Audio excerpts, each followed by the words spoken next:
In times like these, we need faith that's victorious, and you can walk in it. Welcome to Victorious Faith with Pastor Mark Cowart. Well, hello and welcome to the broadcast. It is good to have you with us today, and what a week we have had with Dr. Kathy Tolleson. Dr. Kathy, I think we both commented, we're wondering if these clocks have been right all week, because this has been probably the fastest half hour I've ever done, and this has been so powerful. And one of the things I want to mention is we have been talking somewhat from the book Living from the Heart Jesus Gave You, and that book is available for purchase. That'll be the last day today we offer that. Also, these broadcasts are available for purchase. And then there is the free offer and download, which is our study guide and show notes that will have some really powerful summaries for you on that. We're going to end on a good note today, Dr. Kathy, and we're going to be talking about joy.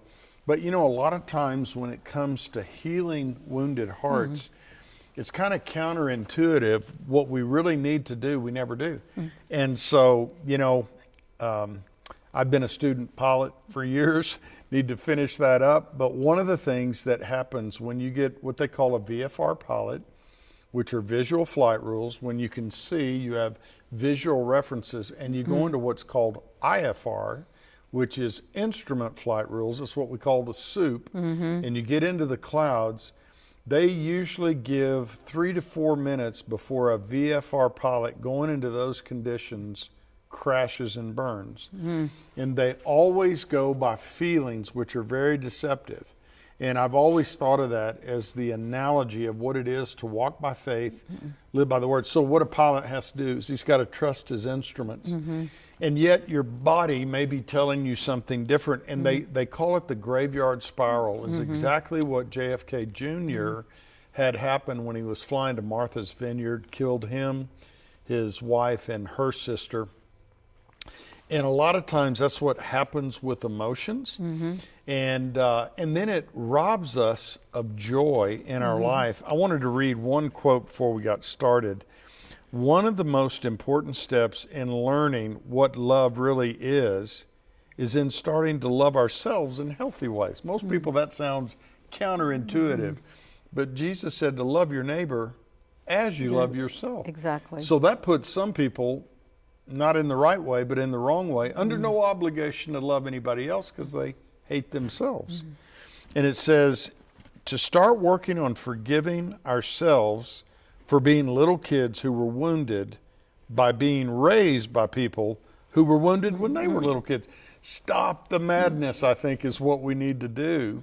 And so today we want to talk because as we were discussing about the power of joy, the force of joy, it's a very powerful force.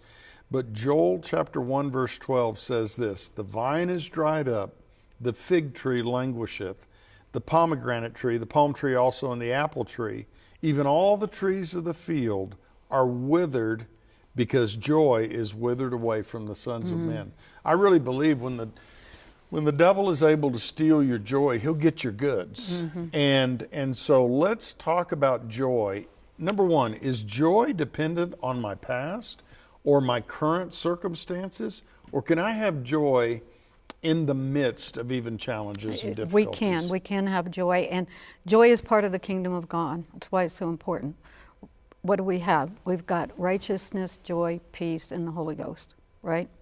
And so we are not operating in the kingdom or have the kingdom if we are not having a joy or a peace. You know, the Bible talks about peace that passes all understanding. You know, I can bring it back to my own life here recently. I had to really experience that because I lost my husband, which was a very much of a shock. He was very healthy, everything. But I had to say, okay, I cannot give up the kingdom. I can process my grief. I don't have to not process my grief, but I have to find ways to return me to joy. I have to keep my peace in the midst of this. And a lot of people always say in the body of Christ, is every once in a while they taste a little joy and peace, and but then stuff happens and they're right back in this other place. And we are supposed to live in joy and peace. And if anything disrupts it, then we have to go after what is disrupting this, because we should live out of a place of joy and peace. And again, in the book Living from the Heart Jesus gave you, they talk about joy camp and how we are wired, we should be wired as children to be returned to joy. That's why if we discipline, we should be returned to joy. I always say, if you want to be a successful anything, boss, pastor, leader, parent, whatever you're doing, is when you have interaction with people, return them to joy. Sometimes you have to talk about stuff. Hey, that wasn't correct. We need to adjust that. Return them to joy.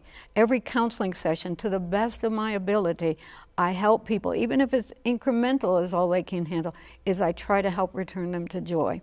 And when we begin to do that, people will be drawn to us because they want. Every pastor should preach a sermon that would return them.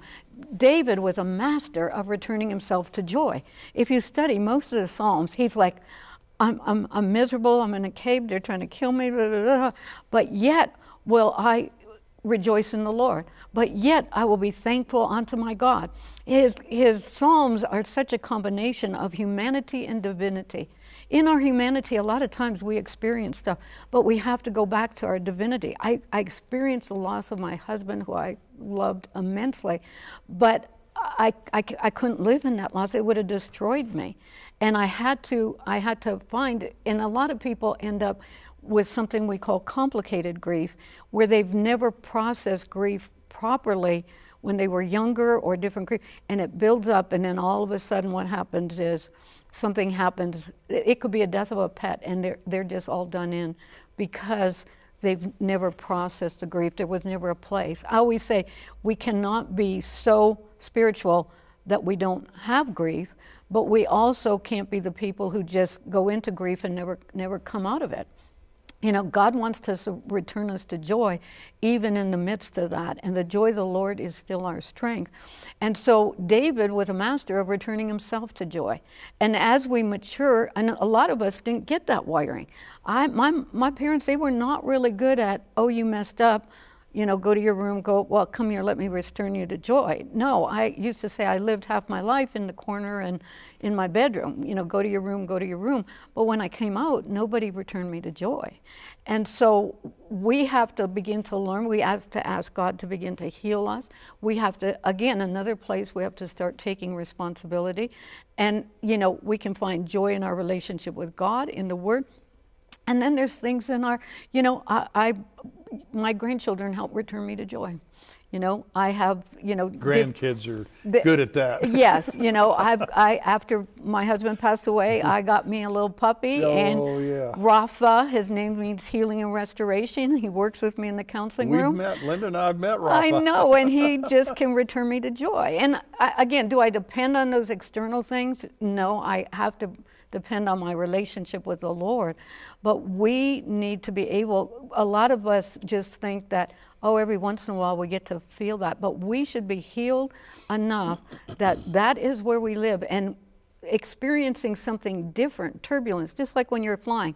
When you're flying along, there's just, that joy and peace realm. And all of a sudden you hit something that's turbulence, right? Well, that's when we come out of joy and peace. But most people are flying a turbulent life.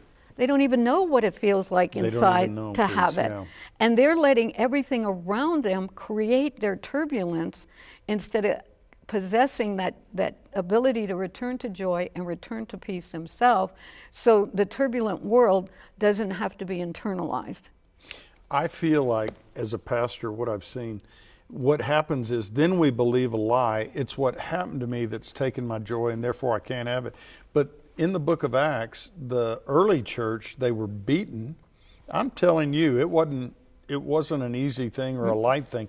Their backs are ripped open. They've been beating. They've been persecuted. It says they went away rejoicing that they were counted worthy to suffer shame for his name. So what that tells me in that, there is a force and a power in us greater. One time, speaking of aircraft, I was flying along. I was actually starting to work on a book and had a manuscript, rough manuscript, on hell, because it's part of my story, the way the Lord spoke to me about hell.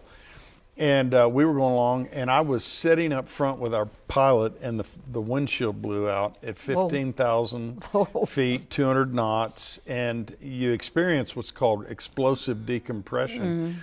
And it was so devastating. Our pilot, he didn't even know what happened. He said, I thought maybe the air stair door. And then all of a sudden, I've got all this wind coming in. It's very cold up there, and you experience explosive decompression.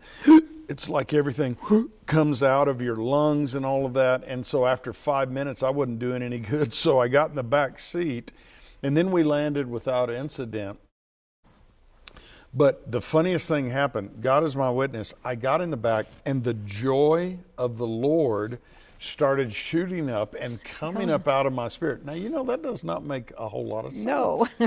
And so that is the thing that I think we as believers, if they buy the lie that because I had a horrible childhood or because I'm in a horrible situation, then I can't have joy. And even, I don't think when you talked about, your husband going to be with the Lord, who was an incredible man of God, that I don't think I've ever done a Christian funeral. I haven't quoted where Paul said, we don't sorrow as the world sorrows who has no hope. But I always point out, it doesn't mean you don't sorrow. Right. But what happens is we get hyper-spiritual Christians, and we either get in a ditch on this side of the road or a ditch on that side of the road, and we don't process things. But you said something key that could be the culprit in a lot of people's lives.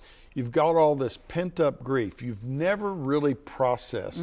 How do you do that? How do you process that healthy? Yeah, well, again, part of it is to get in touch with it. And a lot of times that happens in a counseling office, and you begin to process. I had one woman, she was so full of grief, she walked into my office, and the tears just started pouring before, and we began to go over her life. We did a grief timeline and just high pointed the different grief markers in her life, which a lot of it, and the last one had been that she had lost a son to an overdose. And but it had started in her real young life. And then you can just go over those different things, and you can do it on your own. You can do your own grief timeline. I put myself through some grief recovery work after my husband passed away. Just because I work with other people doesn't mean that I still don't need help from someone else to work on things. And one of the things that really helped me was that grief timeline. And you get a piece of paper, good size, and you begin to, and you start looking, because grief can come from loss, it can come from death, it can come from divorce, loss of an important job, whatever. There's a lot of different things. And one thing, when I did my grief timeline, the one thing I saw is there were several things that had caused me grief in my life, but they were for extended periods of time. Loss of a relationship with a family member, years. Finally reconciled, but years. My daughters, when they were out in the world and, drinking, drugging, fear of suicide and things, that was years. And I felt like the Lord said that when I saw that, I thought, I'm braced for years. And I know that I'm going to miss Rodney always, but I don't have to walk in grief always. It doesn't have to. I can do my grieving, and not that I have a date where I button it up, but grief in the beginning is like waves. It feels like it's just going to swamp your boat. It's a tidal wave. But as you process through grief, the waves get smaller. They get less often. But journaling, if you don't have anybody right now to talk to, journaling is an amazing way to do that, to begin to just get your feelings out of you, put them on paper, process your pain, process your loss. And one of the things I've done is, I'm not talking to the dead. I know Rodney's not there. I know that. But I do some of my journaling that I've done since I lost him, I did in a form of a letter, a letter to him, and just process some of my feelings. But it was just a way of journaling. So yeah, and you made me think. It made me laugh because, I talk about how God will just wreck your theology. And one of the things that happened with me was, Lynn and I got to go through Restoring the Foundations with Betsy and Chester Kilstra. So they're the founders of it. So one day, you get together as a couple, then you go separate. Right. So I'm with Chester one day, and he goes, well, Mark, I want you to write a letter to this pastor, and this pastor. And these were like spiritual fathers and men over. And I don't believe in that stuff. And I'm like, okay. And I did. So I said, okay. So I got back to my room, and you always have homework, right? So I didn't believe in that, right? And it was like all of a sudden I started writing, and it was like my hand was just on autopilot. And one spiritual father in my life, to have time like this right here with him, I did not have more than 10 to 15 minutes sit down time with him, but that was the longest of those letters. It was 7 pages long. The founding pastor of this church that told me personally his heart left long before he did, well, that puts you in the category of a hireling. Yeah. That was a few pages. And it was funny, the more time I'd spent with someone, the less. So I learned the impact of a spiritual father is very powerful, and the impact of a father is very powerful. And I guess one of the things I might bring out is people have to be open. We act like we know everything, and God will just say, I'm going to have to show you, you don't know everything. And it may be the journey. One other thing, my own personal journey, I'd never heard of an adrenaline addiction. Never heard of it. I did. I had one. Well, what was funny, it put me on I tell you, it knocked me down, and my blood pressure would go from 120 over 80 through the roof to dangerous levels. And I'm like, what's going on with me? And then through a long series of things, I used to preach this. I used to say, if you have depression, you just need to get over it, get a grip, get in the Word. You got a low word level. Yeah. And then I found out through a book Dr. Archibald Hart wrote called Adrenaline and Stress. And anyway, the reason I'm sharing this is because the Lord wrecked my theology. Things I didn't believe in started happening to me. Panic attacks, depression. Of course, you don't want to tell anybody that. Right. And I'd be embarrassed to tell people what I actually went. But it was a physiological thing and not just a psychological thing. And it took Dr. Don Colbert, my primary care physician, and another holistic doctor to get a message to me. You pay now or you pay later. Exactly. But you're going to pay. You pay the piper. Yep. Some of the things that people are going through are not just their head, so to speak. And it's not just, you just need more word in it. We are, again, spirit, soul, and body, and our bodies physiologically. Like if I had a machine that could come to a church service and pull the dopamine out of everybody's head, you wouldn't have a praise and worship service. Tell me, all right, what is dopamine for us lay people? Okay, well, dopamine is one of our neurotransmitters. Dopamine and serotonin, we have others, but they're like 2 of the most important. And dopamine, it gives you energy, it gives you focus, it gives you motivation. If you don't have enough really in our society right now, the one biggest area that I would want to talk to people about is being dopamine responsible. Because on both sides of the aisle, 2 biggest problems, addiction on one side, depression on the other. 2 of our biggest problems. And they're both about dopamine. Because depression is the lack of dopamine. And again, the less energy you have, the less motivation, the less you do, the less dopamine you have, and it's just a vicious cycle. So in other words, we impact dopamine flow or whatever it is in our life? Yes, every day. So what causes it? Okay, I'm going to give you some good stuff. Let me go to the other side. Addiction is getting dopamine illegitimately. Okay, and people always talk about addiction like, there's alcohol, drugs, sex. Sometimes we even look like, well, I don't have their addiction. But anything that we're addicted to, it's really only one substance, and that's the dopamine in our own brain. It is the reward chemical in our brain. So could work be a part of that? Work, exercise, food, reading, adrenaline, All of those things are can be addiction. Now, can you do something exciting? But if you have to have that excitement, I remember when I first started to experience just real peace and stuff, I would want to do something to stir that back up. Now I love having peace and not having to, even though I like to do exciting things sometimes. But so we only have one addiction, whether it's shopping, sex, pornography, whatever. There's one addiction. That's the one thing I always try to get, because I have never seen anyone really get free of addiction until they begin to understand this and become what I call dopamine responsible. So dopamine, there's a number of just healthy things. Like if you do meth, it's like an 800% hit of dopamine when you do meth. That's why people will sell their own children for meth. Cocaine is a certain amount. Pornography is a certain amount. That's the illegitimate acquiring of dopamine.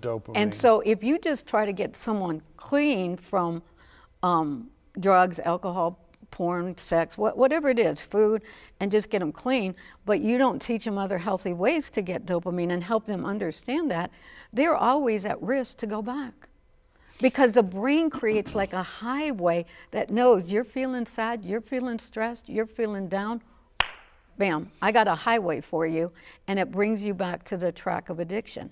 The other thing, let me just tell you this too, related to addiction, our addictions are laid on the same neural tracks. So let's say someone started smoking when they're 14, that track is laid, they're addicted. Pretty soon alcohol comes. Because it's the same track of getting that dopamine, that then builds on top of that track. Then you got drugs. So you're having to tear up all these tracks. That's why the most successful recovery programs actually don't allow smoking, because a lot of times that was the first neural trackway. And so you have to tear up but you begin to lay new ones. So a lot of just normal things in life, like sunshine. One good thing in Florida, we get a lot of sunshine. You get dopamine from it. Exercise, dopamine. Creativity. Many people I've dealt with serious addictions were very creative people who had laid it down. They laid their music down. They laid their art down. They were so busy pursuing. So they're getting less dopamine that way, and the only way they can get it then is through these illegitimate sources. Just simply writing a to-do list, and every time you cross something off of it, gives you a little bit of dopamine.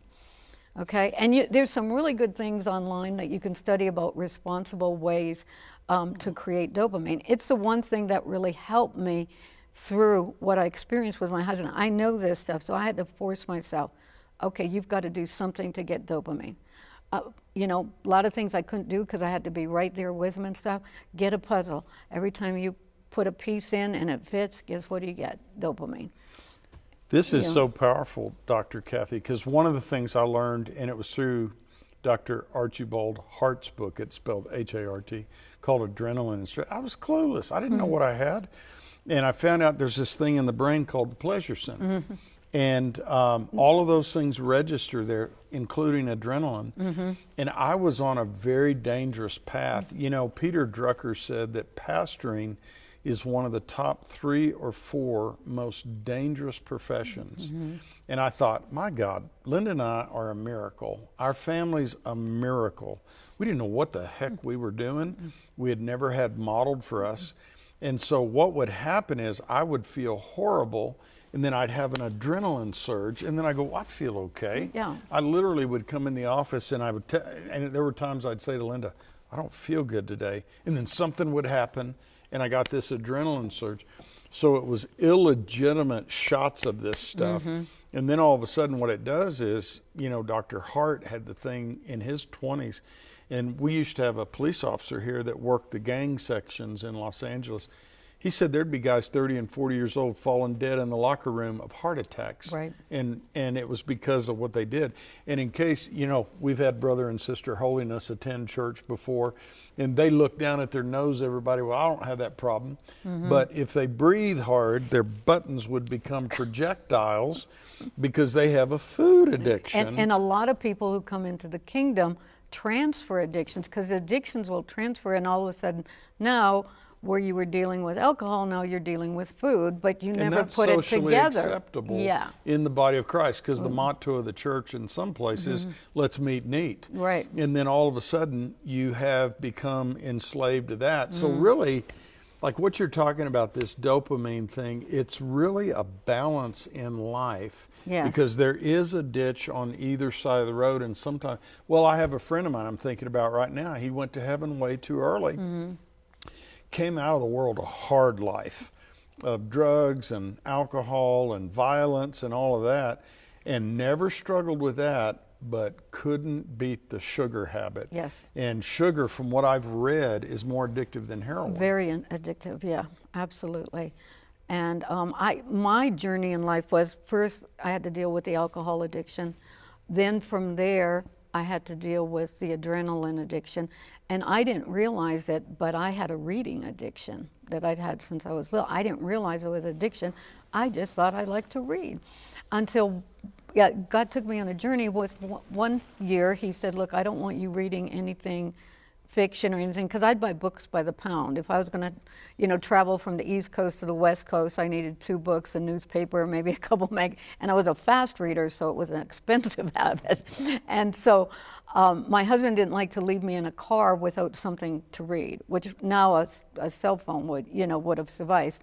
But back then we didn't have those. But then the Lord spoke to me this one year, and I thought he just wanted me to get real spiritual, And he said, I don't want you to read anything besides the Bible and what you have to do for work, nothing else.